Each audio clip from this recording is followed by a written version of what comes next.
باللہ من الشیطان الرجیم بسم اللہ الرحمن الرحیم ان الذین آمنوا والذین ہاجروا وجاہدوا فی سبیل اللہ اولئک یرجون رحمت اللہ واللہ غفور الرحیم۔ صدق اللہ العظیم۔ سورۃ البقرہ آیت نمبر 218۔ ہم قرآن مجید کو جب ایک ترتیب کے ساتھ پڑھتے چلے جاتے ہیں تو یہ چیز واضح طور پر محسوس ہوتی ہے اور نظر آتی ہے کہ اللہ تعالیٰ دین کے احکامات کو بیان کرتے چلے جاتے ہیں۔ اہل ایمان کے لیے خوشخبریاں اور نافرمانوں کے لیے سزا اور عذاب سے ڈرایا جاتا ہے، لیکن جیسے ہی ایمان، ہجرت اور جہاد کا تذکرہ شروع ہوتا ہے اس وقت اللہ تعالیٰ کی طرف سے بڑے بڑے انعامات اور خاص طور پر فضائل کا ذکر چلنا شروع ہو جاتا ہے۔ تو یہ سوال کئی دوستوں کی طرف سے مختلف موقعوں پر کیا گیا اور یہ ذہنوں میں بھی آتا ہے کہ باقی کام بھی تو اللہ تعالیٰ کے ہیں، باقی بھی اللہ کی عبادت ہے، اللہ کے احکام ہیں، نماز ہے، روزہ ہے، زکوٰۃ ہے، حج ہے، لیکن یہ خاص طور پر جہاد اور مجاہدین کو کیوں اتنا اٹھا کر بڑھا چڑھا کر کیوں بیان کیا جاتا ہے؟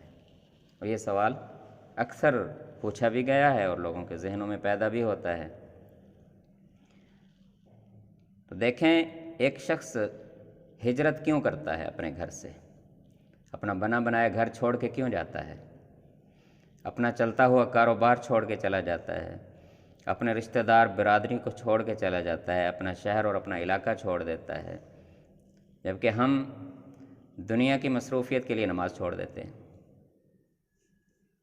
دنیا کے کاموں کے لیے روزہ چھوڑ دیتے ہیں۔ وہ شخص دنیا کو چھوڑ دیتا ہے اللہ کے حکموں کو پورا کرنے کے لیے، اب اس کا حق بنتا ہے نا کہ اس کی تعریف کی جائے۔ مہاجر کی تعریف کیوں کی جاتی ہے؟ کہ ایک طرف تو وہ لوگ ہیں جو اپنی تھوڑی سی مصروفیت کو دیکھ کر نماز چھوڑ دیتے ہیں، تھوڑے سے کاموں کی مشکلات کو دیکھ کر روزہ چھوڑ دیتے ہیں۔ دوسری طرف وہ شخص ہے جو اللہ کے حکموں کو دیکھ کر دنیا چھوڑ دیتا ہے،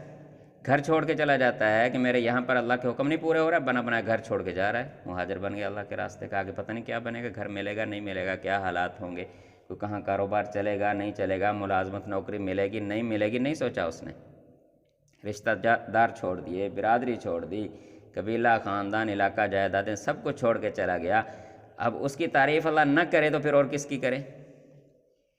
دوسرا وہ شخص جو اپنی جان اور مال کے ساتھ اللہ کے راستے میں جہاد کر رہا ہے، اس نے اللہ تعالیٰ کے دین کو بطور قانون کے تسلیم کر لیا کہ یہ اللہ کا دین، جو اللہ کے احکام ہیں، یہ اس زمین کا قانون ہے، یہ اللہ کی طرف سے دیا ہوا قانون ہے، میں نے اس قانون کو اس زمین پر چلانا ہے، اور جہاں پر یہ قانون موجود ہے میں نے اس قانون کی حفاظت کرنی ہے، اسلامی ریاست کی، اسلامی نظام کی، اپنے مسلمانوں کی حفاظت کرنی ہے۔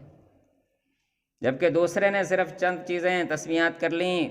کچھ نمازیں پڑھ لیں، کچھ روزے رکھ لیے، کچھ رسموں تک اپنے دین کو محدود کر دیا۔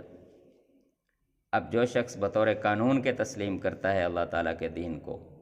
اور پھر اس قانون کو دنیا میں نافذ کرنے کے لیے، اس قانون کی حفاظت کے لیے اپنی جان اور مال قربان کر دیتا ہے، اب اس کی تعریف نہیں ہوگی تو پھر اور کس کی ہوگی؟ جس نے ابھی تک قانون مانا ہی نہیں، صرف چند رسموں کو دین بنا کے پھر رہا ہے، اور دوسری طرف وہ شخص ہے جو مکمل قانون اللہ کے دین کو مان کر پھر اس پر اپنا سب کچھ قربان کرنے کے لیے گھر سے نکل کھڑا ہوا، تعریف پھر اس کی ہوگی، اس کی بنتی ہے، اور پھر اللہ تعالیٰ اس کی تعریف کرتے بھی ہیں قرآن میں۔ پھر ہمیں وہ سننی اور پڑھنی بھی پڑے گی، بلکہ بہتر تو یہ ہے کہ ہم جن لوگوں کی اللہ تعالیٰ تعریف کر رہے ہیں ہم ان میں شامل ہو جائیں، ہم اپنے اعمال کے ذریعے سے اللہ تعالیٰ کے ساتھ وہ وفاداری دکھائیں کہ ہم ان کے حقدار بن جائیں، ہم ان میں شامل ہو جائیں، ان سے محبت رکھنے والے بن جائیں۔ تو اللہ تعالیٰ اس مبارک آیت میں فرماتے ہیں، ان الذین آمنوا، بے شک وہ لوگ جو ایمان لے آئے، والذین ہاجروا، اور پھر ایمان کے بعد خاص طور پر وہ لوگ جنہوں نے اللہ کے راستے میں ہجرت بھی کی، پھر ہجرت کرنے کے بعد جا کے مدینہ میں اپنے کاروبار لے کر اپنے گھر بنا کر بیٹھ نہیں گئے، وجاہدوا فی سبیل اللہ، اور پھر اللہ کے راستے میں اپنی جان اور مال کو لے کر جہاد کے لیے نکل کھڑے ہوئے،